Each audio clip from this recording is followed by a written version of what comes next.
IUPAC नामकरण। अब question आया कि हम लोग आईयूपीएसी क्या है ना, बस समझे। तो ये कोई भूत प्रेत नहीं है, ये जो है तुमको एक प्रणाली है। किसकी प्रणाली है? तो ये वैज्ञानिकों की प्रणाली है ना। प्रणाली का मतलब क्या हुआ? समूह है ना। ये तुमको पूरे पूरे देश का बात बता रहे हैं। ये नामकरण कहने का मतलब ये है कि आज हमारे इंडिया में अगर कोई कार्बनिक यौगिक का नामकरण जो है, वही चाइना में भी नाम होता है उसका, वही पाकिस्तान में जाएंगे तो भी उसका नाम वही होगा। मतलब किसी भी कंट्री में अगर जाएं तो यहाँ जो हम नाम लिखते हैं आईयूपीएसी, वो हर एक देश में क्या होगा? वही नाम होता है। बात समझे कि ना समझे? अब ये क्या है? तो वैज्ञानिकों का क्या है? एक समूह है। वैज्ञानिकों का क्या है? एक समूह है जिसमें वैज्ञानिक पूरे देश का रहते हैं, याद रखेंगे। और कौन से वैज्ञानिक? तो केमिस्ट्री में केमिस्ट्रियन रहते हैं, और फिजिक्स में फिजिशियन रहते हैं, और मैथमेटिक्स में मैथमेटिशियन रहते हैं। तो यहाँ चूँकि हम लोग केमिस्ट्री पढ़ रहे हैं, तो इसमें जो है तुमको आईयूपीएसी प्रणाली में केवल केमिस्ट्रियन का क्या होता है? एक समूह होता है। वो जो चीज़ कहते हैं वही चीज़ हम लोग केमिस्ट्री में मानते हैं। जैसे हम तुमको बताए हैं HCOOH, इसका नाम है फॉर्मिक अम्ल ना। फॉर्मिक एसिड नाम है, लेकिन इसका आईयूपीएसी नाम हम लिखवाए हैं मेथेनोइक एसिड। बात समझे कि ना समझे? अब ये मेथेनोइक एसिड हमारे इंडिया में अगर बोला जाता है तो याद रखेंगे, पाकिस्तान में भी इसको मेथेनोइक अम्ल बोलेंगे, चाइना में भी इसको वही बोलेंगे। बात समझे कि ना समझे? इसको बोलते हैं आईयूपीएसी नाम। इसका फुल फॉर्म होता है international union of pure applied chemistry.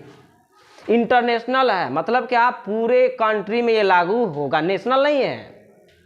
अरे खेल के बारे में जानते हो ना कि कोई नेशनल पर पहुंच जाता है, कोई इंटरनेशनल पर। नेशनल का मतलब इंडिया लेवल पर, इंटरनेशनल पूरा दुनिया में तुमको बता रहे हैं। समझ रहे हो कि ना समझ?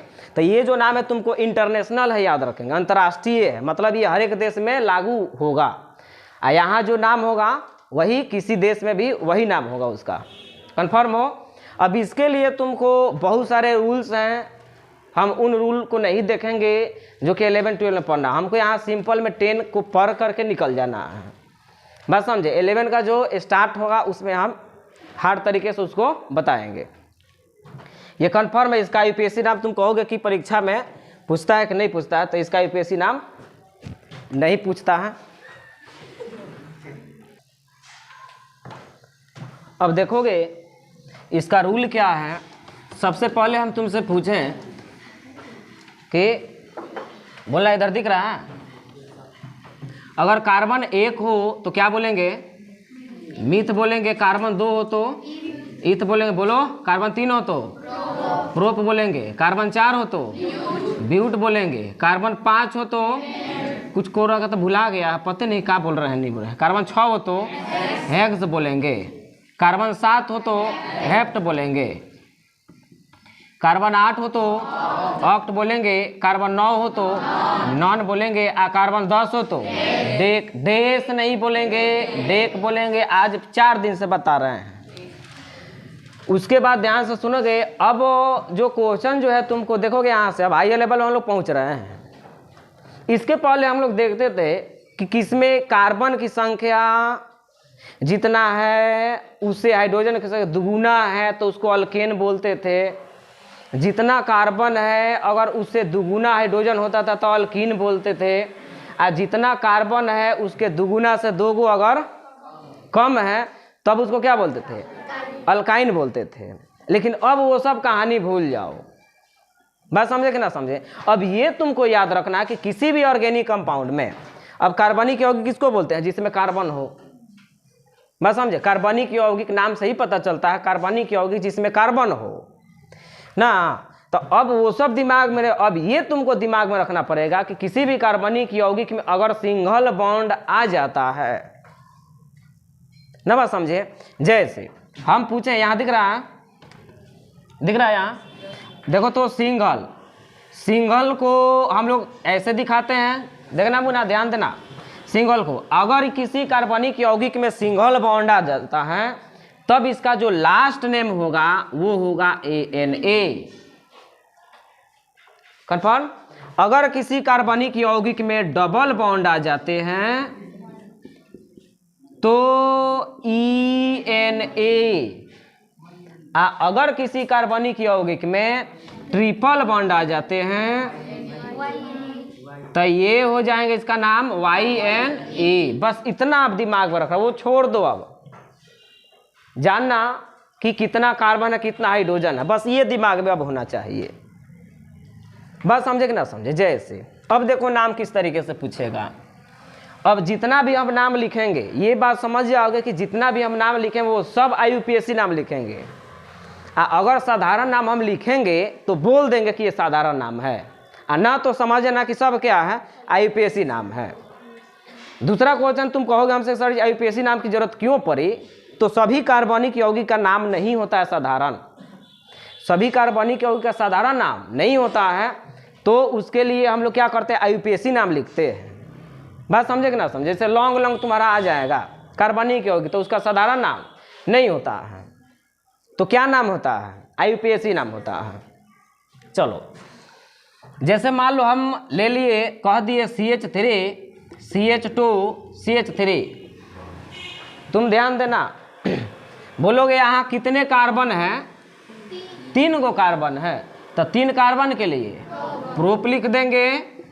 आप बोलो इस कार्बनिक यौगिक में देखो तो सिंगल, सभी बॉन्ड जो है सिंगल है, देख लो, तो सिंगल बॉन्ड का लास्ट नेम ANE, तो नाम लिख देना ANA। नाम क्या हो गया, प्रोपेन। पीछे वाले ए लड़का तुमको उसको आ रहा है समझ में, ये बोलना। उसके बाद हम तुमसे पूछे, मान लो हम कह दे तुमको इस तरीके से CH3 CH2 CH2 CH3, इसमें कितने कार्बन है, 4 को कार्बन के लिए बोलोगे ब्यूट हम लिख दिए। आज चूंकि सभी बॉन्ड कैसा है, सिंगल है, तो लास्ट नेम नाम क्या हो गया, ब्यूटेन नाम हो गया। समझ रहे हो। अच्छा उसके बाद तुमको कह दिया CH3 CH2 CH2 CH2 CH2 CH3, इसमें हमको बता दो कितने कार्बन है, 1 2 3 4 5 6 कार्बन के लिए हेक्स बोलेंगे।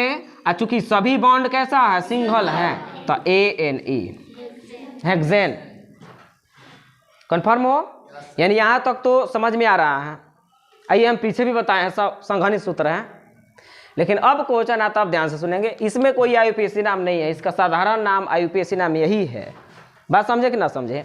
IUPAC में ध्यान देना क्या है, पहल का रूल ध्यान से सुनोगे। IUPAC नाम लिखने के लिए तुमको याद रखना पड़ेगा कि कोई भी कार्बनिक यौगिक है उसमें 2 भाग होते हैं। कार्बनिक यौगिक में कितने भाग, 2 भाग होते हैं।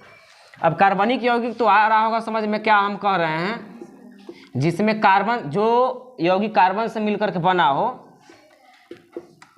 कार्बनिक यौगिक के कितने भाग, 2 भाग। देखना, एक भाग को हम लोग बोलते हैं पैरेंट चेन, पैरेंट चेन सुनोगे, और एक होता है ब्रांच। एक पैरेंट चेन होता है, दूसरा ब्रांच होता है। पेरेंट चेन किसको बोलते हैं, हाँ सही समझ रहे हो, वही पेरेंट, माता पिता। अब माता पिता के हम लोग ब्रांच हैं, है कि नहीं है। वो एक बड़ा पेड़ हुआ करते हैं, पेरेंट जिनको बोला जाता है। अब पेड़ की जो डालियां निकली होती है उसको ब्रांच बोलते हैं, शाखा बोलते हैं। ठीक उसी प्रकार से इसमें भी होता है, एक पेरेंट होते हैं, उनके बाल बच्चे हुआ करते हैं, तो बाल बच्चे के ऊपर नीचे लटका हुआ होता है, याद रखेंगे। जैसे डाली देखोगे, एक पेड़ है, डाली निकला हुआ है, तो जो डाली निकलता है उसको क्या बोलते हैं, शाखा बोलेंगे। शाखा तो याद रहेगा ना। अब पेरेंट के तो मतलब बुझा रहा ना, घर का सबसे बड़ा आदमी। बात समझे कि ना समझे। उसी तरीके से इसमें भी 2 भाग होता है। एक भाग को हम लोग बोलते हैं पेरेंट चेन, और एक भाग को बोलते हैं ब्रांच, जिसको हिंदी में शाखा बोलते हैं। अब तुम कहोगे कि पेरेंट चेन सर क्या है, तो जिसमें, ध्यान से सुनोगे, जिस लाइन में कार्बन की संख्या अधिक मिले उसको बोलेंगे पेरेंट चेन। उसको छोड़ करके बाकी जितना बचता है वो सबको क्या बोलेंगे, ब्रांच बोलेंगे। जैसे हम तुमको कह दिए कि एक पेड़ है, तो ये डालियां होगी कि नहीं होंगी? तो हम तुमसे पूछे कि हम पेड़ को चुन लिए, ये मतलब इसमें जो सबसे मोटा भाग है उसको हम पकड़ लिए, तो बाकी सब तो ब्रांच ही ना है इसका। बात समझे कि ना समझे? जैसे हम दे रहे हैं एग्जाम्पल, तब आएगा समझ में। यानी कार्बनिक यौगिक में दो भाग होते हैं, एक को बोलते हैं पैरेंट चेन और दूसरा को ब्रांच कहते हैं। जैसे देखोगे यहाँ से कहानियाँ बनेंगी, ध्यान से सुनोगे। अब देखना CH2 CH3, अब देखोगे CH3, इसमें हमको देखना पहले तो सबसे IUPAC नाम लिखने के लिए सबसे पहले तुमको प्रायोरिटी ये रहेगा कि सबसे पहले हम पैरेंट चेन को चुन लें। और जब पैरेंट चेन को चुन लेंगे तो बचा हुआ क्या होगा? ब्रांच होगा। समझ में आ रही कि नहीं आ रही है? तो पैरेंट चेन कैसे चुनेंगे? तो हम लोगों को इस तरीके से गिनती करना है, इस तरीके से गिनती करना है कि कार्बन की संख्या ज़्यादा से ज़्यादा मिले, और अगर एक बार गिनती करते हुए चल गए तो फिर पीछे वापस नहीं आना है। इसमें हमको पैरेंट चेन चुनना है। तो पैरेंट चेन ऐसा गिनती करो, ऐसा गिनती करो कि कार्बन की संख्या अधिक से अधिक मिले। और जब कार्बन की संख्या अधिक से अधिक मिले तो कार्बन की संख्या अधिक मिले उस भाग को बोलेंगे पैरेंट चेन, और जो बच गया उसको क्या बोलेंगे? तो देखो, तो हम गिनती कर रहे हैं 1 2 3, तो इधर आ रहे हैं तो कितने कार्बन मिल रहे हैं? 3।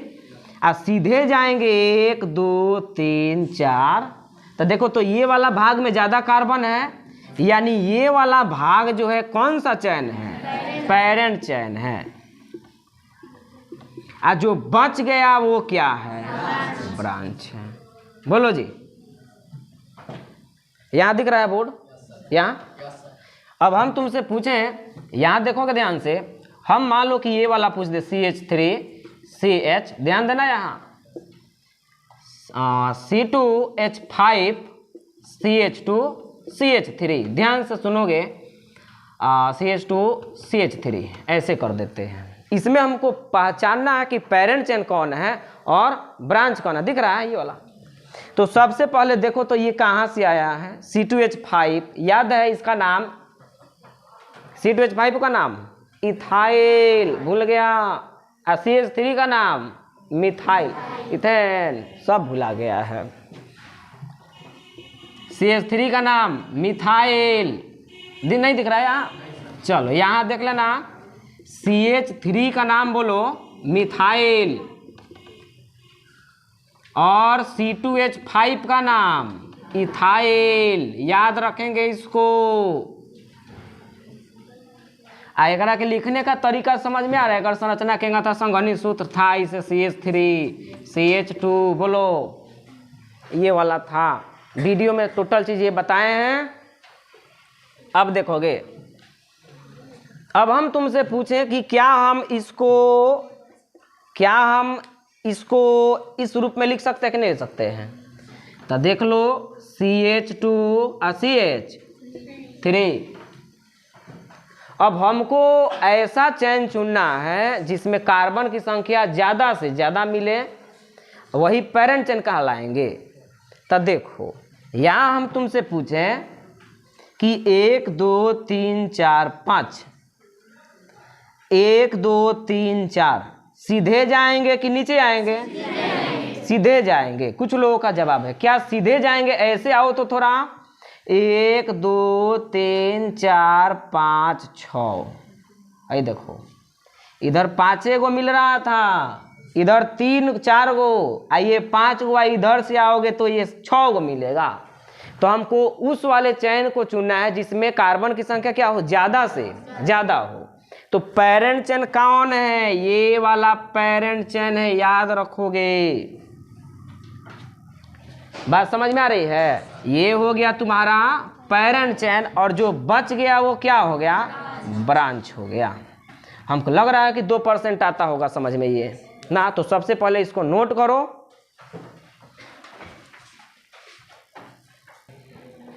यानी हम लोगों का काम ये है कि सबसे पहले पैरेंट चेन को चुनेंगे। पैरेंट चेन का चुनने का तरीका जो है वो क्या है कि सबसे पहले हम लोग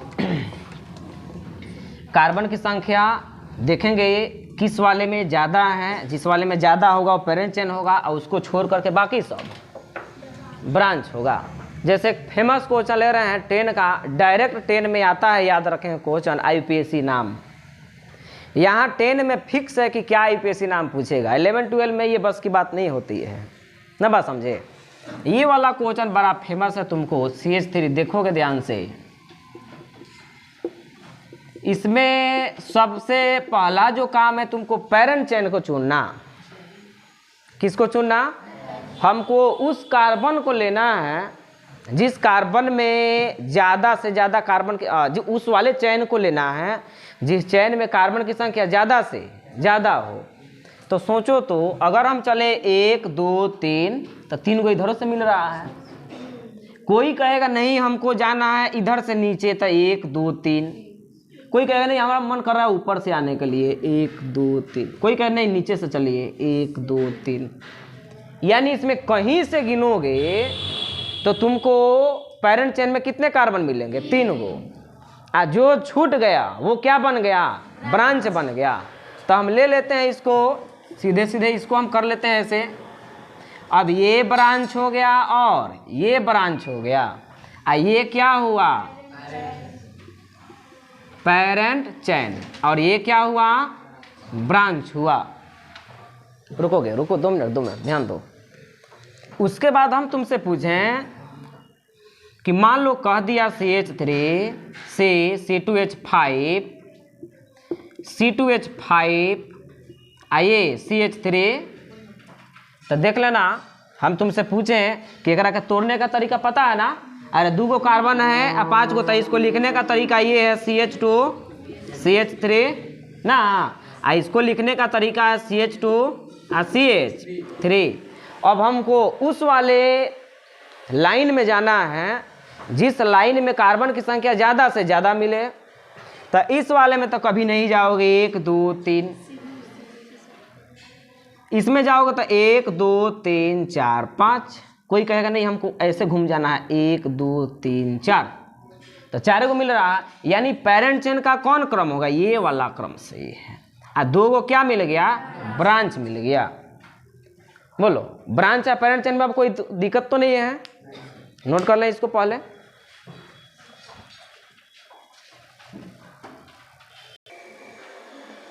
हाँ, प्रॉब्लम अगर जिसको पैरेंट चेन और ब्रांच चुनने आ गया, समझेंगे नोमेनक्लेचर बनेगा उससे ना, बात समझे। अब इस लड़की का प्रॉब्लम देखें कहाँ से है। तब बोलो सबसे पहले दिमाग में रखोगे CH3 का नाम मिथाइल, C2H5 का इथाइल, C3H7 का प्रोपाइल। ये कहाँ कैसे आया प्रोपाइल इथाइल में? ये वीडियो पिछले लेक्चर का है ये। अब हम तुमसे बोले कि इसको कैसे लिख सकते हैं, इसको नहीं लिख सकते हैं। देखो तो CH3 CH2 CH2 देख लो, 3 को कार्बन, 1 2 3 को कार्बन। ध्यान दो इधर, हाइड्रोजन 3 2 5 2 7। अब इसको तोड़ करके देख लो CH3 CH। उसी तरीके से मान लो तुमसे कह दें C4H9 तो ब्यूटाइल। तो इसको तोड़ोगे तो CH3 CH2 CH2 CH2। देख लो तोड़ते क्यों है कि जो अगर हमको नहीं कन्फ्यूजन हो रहा है कि किधर कार्बन की संख्या अधिक है तो तोड़ देते हैं, नहीं तो ऐसे IQ लगाओ। समझ रहे हो ना। अब नाम देखो, अब इसका नाम लिखने का तरीका क्या है। तो सबसे पहले हेडिंग लगाओ IUPAC नामाकरण के नियम। हेडिंग लगाएंगे IUPAC नामाकरण के नियम।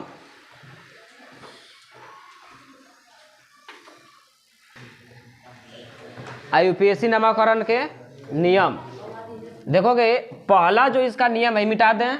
अब इसको दिमाग में रखना जी, लड़के ध्यान में इधर, इसको दिमाग में रखोगे, मिटा दे इसको।